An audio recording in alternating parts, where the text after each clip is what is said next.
Hello सभी लोगों को, good morning all of you. सुबह 10 बज चुके हैं एंड अपना हमारा लीगल जीके का एक नया टॉपिक स्टार्ट हो चुका है। आपके एग्जाम पॉइंट ऑफ व्यू से जुडिशरी एग्जाम्स के लिए, लॉ ऑफिसर एग्जाम्स के लिए and assistant public prosecutor exams के लिए आज का सेशन भी इंपॉर्टेंट रहेगा। जैसे कि आपको पता होगा, मेरे प्रीवियस लेक्चर्स अगर आपने देखे लीगल जीके के ऊपर तो मोस्ट इंपॉर्टेंट रहते हैं।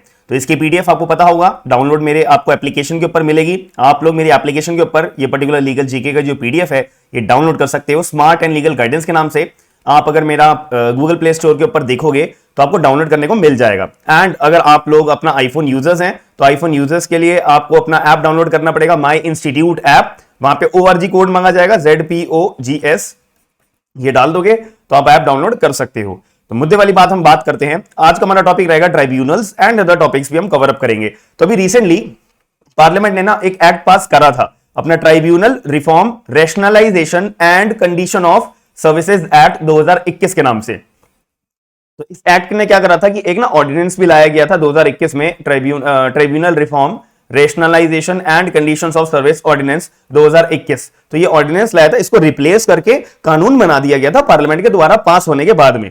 अब इसके अंदर जो है जब बात हुई तो इस एक्ट को जब ये एक्ट जो है डिसॉल्व करता है ना, जो भी हमारे एपेलेट ट्राइब्यूनल्स हैं और जो मतलब यूज में इतने नहीं आते हैं, इनको हटा देता है और उनके पास जो उनका जो कामकाज था और उनके जो फंक्शंस थे, इसको ट्रांसफर करके हमारे जो एग्जिस्टिंग जुडिशियल बॉडीज हैं इनको ट्रांसफर कर दिया जाता है।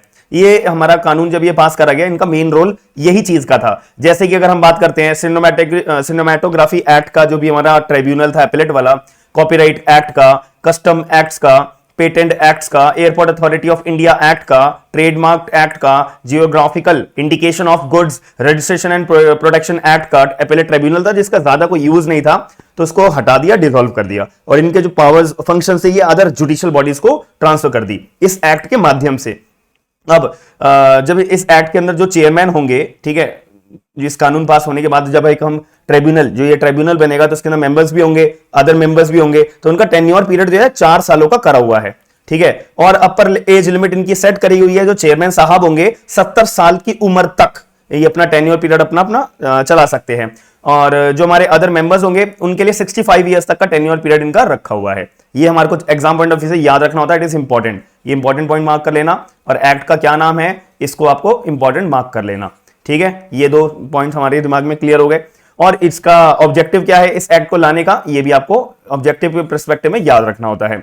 सुप्रीम कोर्ट ने ना एक हमारा कानून सेक्शन हुआ करता था, section number 184 of finance act 2017 का, इसको भी हटा दिया था, ठीक है, जो प्रिस्क्राइब करता था टेन्योर ऑफ मेंबर्स 4 सालों का।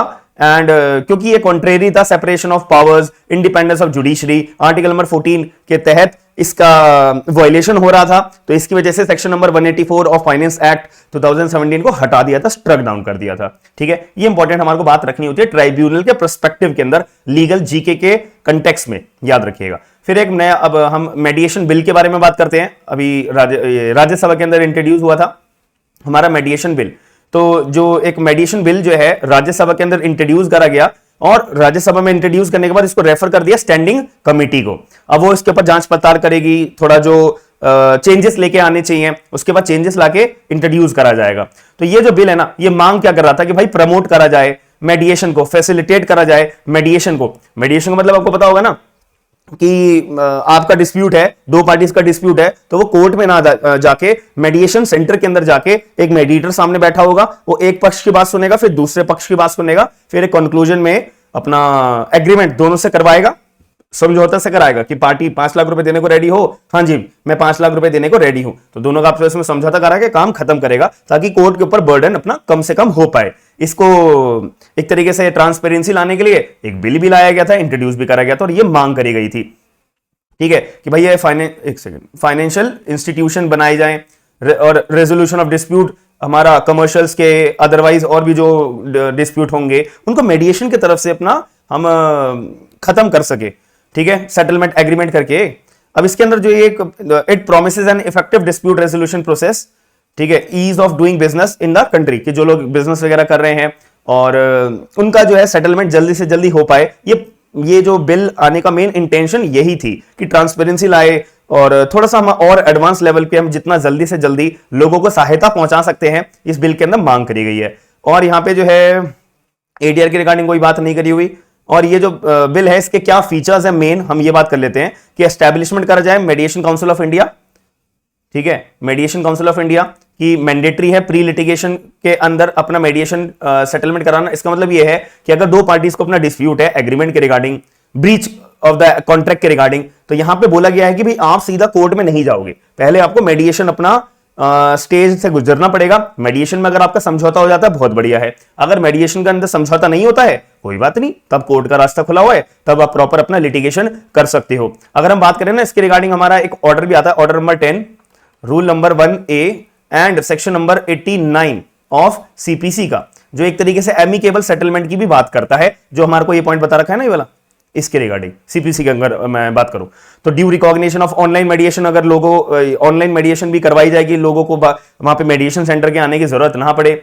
ठीक है, कम्युनिटी मेडिएशन, और 180 दिनों का एक टाइम पीरियड सेट करा जाए कि भाई अगर कोई भी मेडिएशन के लिए मुद्दा गया हुआ है तो 180 दिनों के अंदर अंदर वो मुद्दे को सुलटारा कर दो, समझौता करवा दो, बात खत्म। और एक मेडिएशन फंड का भी यहाँ पे चालू करा जाए।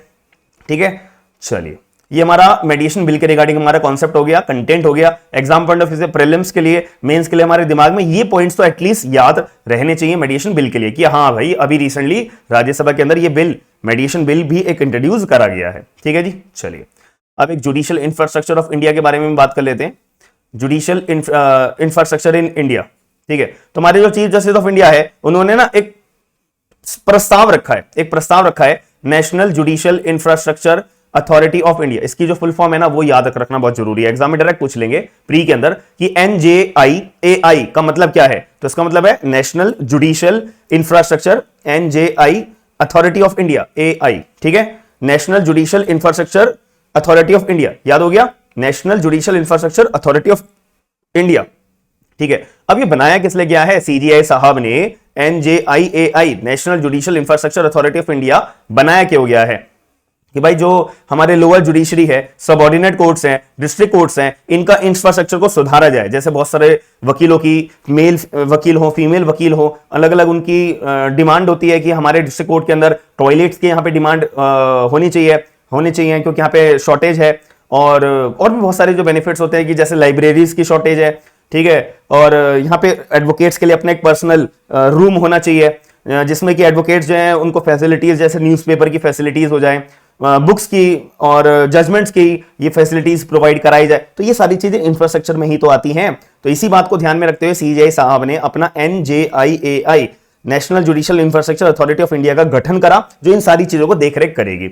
अब इनका की फीचर क्या था प्रस्ताव का, सबसे पहली बात, it will establish national judicial national legal service authority, ये एस्टैब्लिश करे एक मॉडल के रूप में। ठीक है, जिसमें एक तरीके से infrastructure of the subordinate court का भी इनके ऊपर जिम्मा दे दिया जाएगा। ठीक है, ये पॉइंट हो गया। और नालसा जो है वो फ्री लीगल एड भी प्रोवाइड कराया जाए जो weaker section of the society है। ये तो खैर अभी काम चल ही रहा है, लेकिन एक डिस्ट्रिक्ट लेवल के ऊपर भी अब यहाँ पे एक हाई लेवल पे भी काम करा जाए, यहाँ पे एक प्रस्ताव इसके अंदर रखा गया था। और जो हमारे चीफ जस्टिस ऑफ इंडिया थे तो उनको जो है pattern in chief of NJIAI बनाया जाएगा। अगर ये गठन में हमारा लागू हो जाएगा तो ये भी इंपॉर्टेंट टर्म है कि जो चीफ जस्टिस ऑफ इंडिया इनका क्या रोल रहेगा NJIAI के अंदर, तो इनका रोल रहेगा कि इनको जो पैटर्न इन चीफ बनाया जाएगा, और ये जो है direct supreme court of India की निगरानी में आएगा। ठीक है, ना कि नालसा जो कि ministry of law and justice के अंदर आती है ना, उसमें नहीं जाएगा। NJIAI जो है सीधा सुप्रीम कोर्ट की निगरानी में रहेगा, ना कि सेंट्रल गवर्नमेंट की निगरानी में रहेगा। ये भी इन्होंने क्लियर बोल दिया है कि हम जो है सेंट्रल गवर्नमेंट से इसको बिल्कुल अलग करके रखेंगे, बाहर करके रखेंगे। अब in NJIAI there would be a few high court जजेस, एज मतलब इसके अंदर है NJIAI के अंदर एक हमारा पूरी कमेटी बनेगी, इसके अंदर हाई कोर्ट के जजेस को भी हम कुछ जो है पोस्ट दे देंगे एज अ मेंबर के रूप में, और जो सेंट्रल गवर्नमेंट के ऑफिसर्स हैं उनको भी मेंबर के रूप में अपने NJIAI के अंदर पोस्ट दे देंगे, ताकि हमारा काम जो सिस्टमैटिक तरीके से चलता रहे कि इंडिपेंडेंटली भी, और यहाँ पे सरकार का भी अपनी गवर्नेंस रहेगी। तो आज की वीडियो के अंदर हमने अपना जुडिशियल इंफ्रास्ट्रक्चर इन इंडिया का टॉपिक पढ़ा, मेडिएशन बिल का टॉपिक पढ़ा, और अपना जो है ट्राइब्यूनल्स का टॉपिक पढ़ा। तो आज की वीडियो के अंदर आपको समझ में देखने के बाद कैसा लगा है, कैसी आपको चीजें समझ में आई हैं या नहीं आई है, ये आपको पूरे यूट्यूब पे कहीं नहीं मिलेगा, पूरे गूगल पे आपको कहीं नहीं मिलेगा, कहीं पर ये चीजें आपको देखने को नहीं मिलेंगी। याद रखिएगा, ये केवल और केवल जुडिशरी जो बच्चों की तैयारी चल रही है, और जो बच्चे अपने लॉ ऑफिसर के एग्जाम्स की तैयारी कर रहे हैं, और जो बच्चे अपने APP की प्रोसिक्यूटर एग्जाम्स की तैयारी कर रहे हैं उनके लिए तो भाई बहुत ही ज्यादा इंपॉर्टेंट चीजें हैं, याद रखना। आपको जो अदर चैनल्स में जीएस जीके पढ़ाई जाती है ना, वो आईएएस लेवल की होती है, एसएससी के लेवल की होती है, लेकिन हम जुडिशरी की बात करें उनमें ऐसे क्वेश्चंस आते हैं। याद रखिएगा, मैं आपको बार बार एक ही बात बोल रहा हूं, एस्से राइटिंग भी आपको इन्हीं टॉपिक्स में से देखने को मिलेगी, याद रखिएगा। तो अगर वीडियो पसंद आई है तो हम ऐसी अपनी डेली बेसिस पे मैं आप लोगों के लिए अपना कंटेंट लेके आता रहता हूं लीगल जीके के लिए, ताकि धीरे धीरे आपका बेस बनता रहे, याद रखिएगा। वीडियो पसंद आया तो वीडियो को लाइक जरूर करेगा, चैनल को सब्सक्राइब करके लोगों को शेयर जरूर करेगा। मिलते हैं नेक्स्ट वीडियो के अंदर। थैंक यू, धन्यवाद।